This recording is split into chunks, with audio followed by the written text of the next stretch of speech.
I was weary of the alarms of war, exhausted by the everlasting bitterness between men. On that September day of 1945, I thought, would there ever be a true peace? A peace when walls between nations would fall, men would be in conflict only against poverty and illness, and the word unhappiness would be stricken forever from the human heart?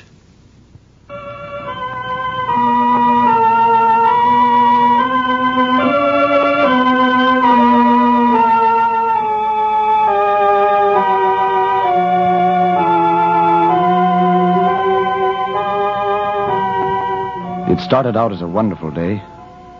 All over the world, the weather was unbelievably perfect. Where it was daylight, it was the clearest, bluest daylight in the memory of mankind. Where it was night, the sky was cloudless, and the moon and the stars gave light bright almost beyond belief. And as all mankind shared the blessings of perfect weather, so also they shared a common, all-encompassing interest. For on this day, men of all nations grouped around their radios and televisors, watching and listening to an epical event which was taking place in a great council hall of Geneva. Yes, epical indeed was this meeting, for in the great vaulted chamber sat 1,000 men of many tongues and many colors, of many temperaments, many ideologies, the chosen representatives of their nations, come together in council to meet and discuss a cause close to the heart of every man. And as each representative rose and spoke, from Tokyo to Melbourne, from Cape Town to Moscow, from Santiago to Nome, the ears and the eyes and the hearts of all mankind were with them. Black men, white men, yellow men, brown men, red men, listening and hoping. Indo-European, Arab and Berber, Mongolian, Malayan and Polynesian, American Indian, Dravidian, African, Australian and Papuan, hoping and listening. Protestant, Roman Catholic, Jew and Mohammedan, Confucian and Buddhist, Orthodox Catholic, Brahmin and heathen.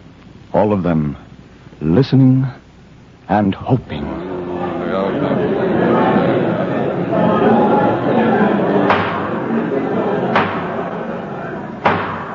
The next speaker, Signor Arati.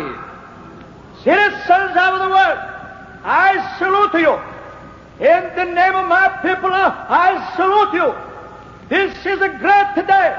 This is a day when the strong heart is glad.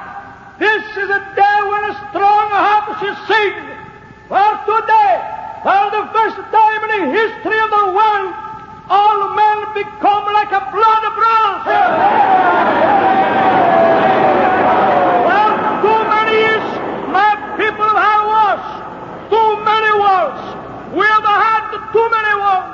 You have had too many wars. My people have had wars because for too many years we have had a crazy dream. A dream to have again a great empire. Our empire. The empire of the Caesars. Now, finish. No more. Today my people said to all people, you are our brothers. We join you forever.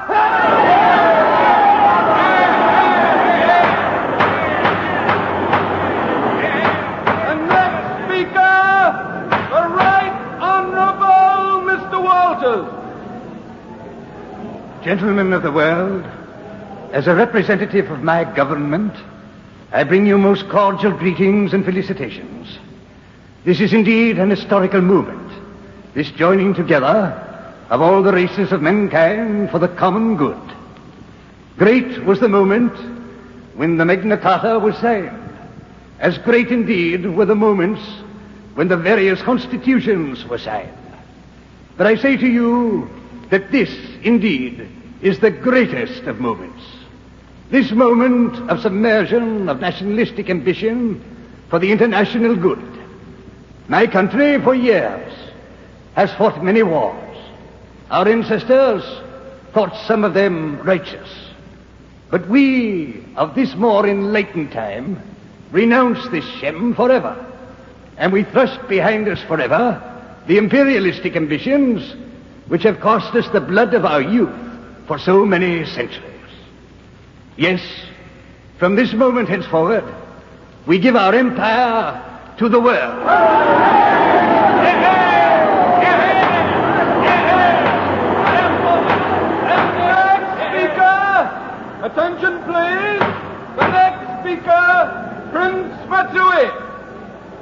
honorable friends, we are a small nation, yet our influence has been felt throughout the world. But this influence, unfortunately, has been aggressive. Today, I am happy to say all that is ended. We renounce the error of our fathers. We renounce belief that our island is the seat of godliness, and we join in this great idea that all men are of God, and all men are one, and all men can live as one in brotherhood and happiness. Banzai.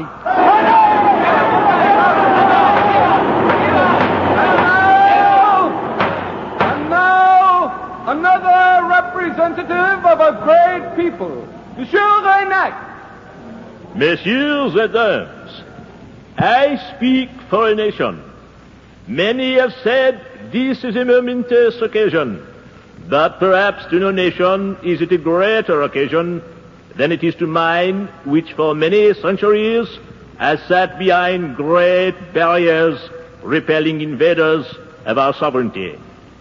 But today we strike down these barriers with our own hands, and we throw wide our arms and say to you, we are your brothers. We, a nation of individualists, a nation that has known hatred, turns from individualism and hatred to solidarity and love with all mankind. In the name of my nation, I salute the fraternity of mankind.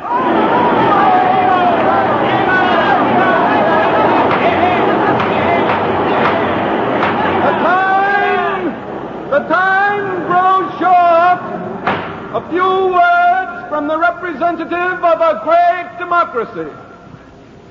My friends, I stand here before you alone, and yet I assure you 120 million of my countrymen are with me here in spirit.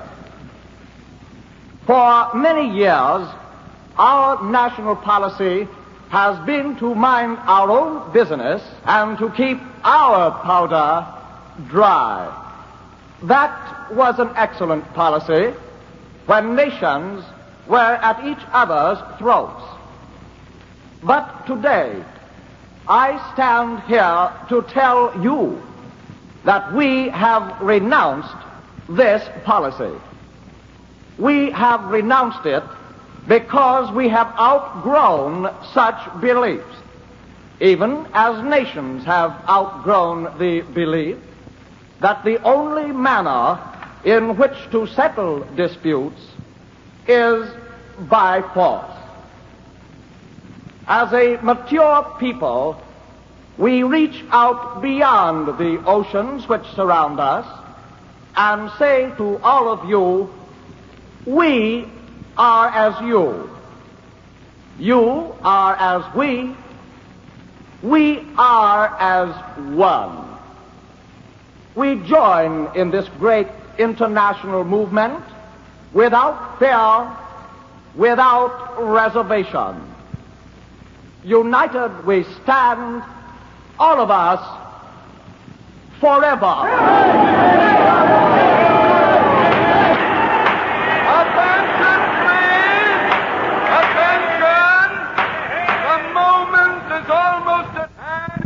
For the final signature on this historic document, a closing word by the representative of another great people, Herr Gamling.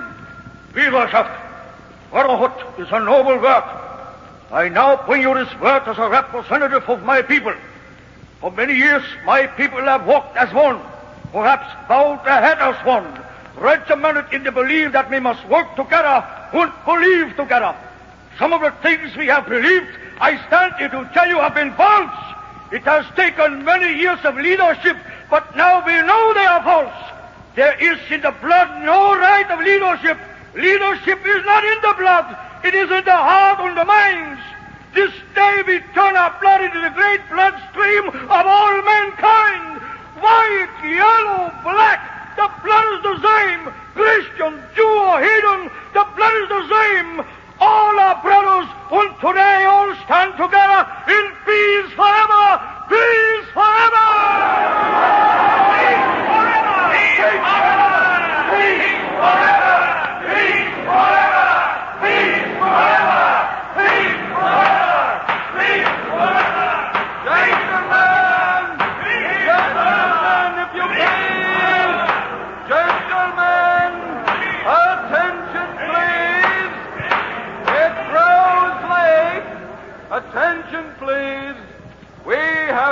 session many days.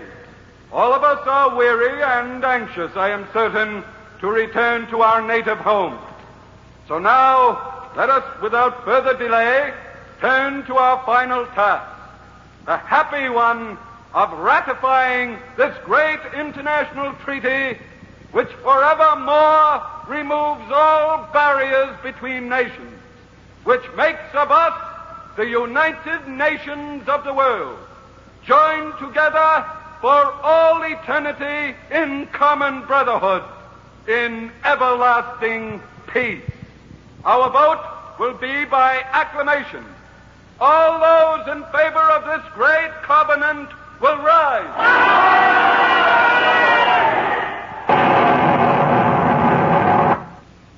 And that was the day the sun exploded.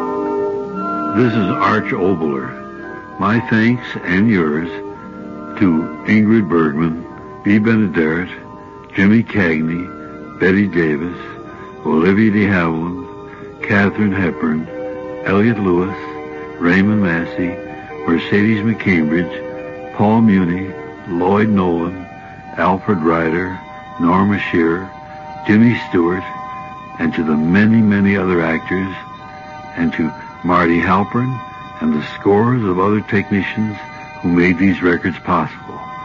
A low bow to the musical Gordon Jenkins. In saying goodbye to you, may I give you one last thought. It is this. For the sake of our children and the world's children, remember.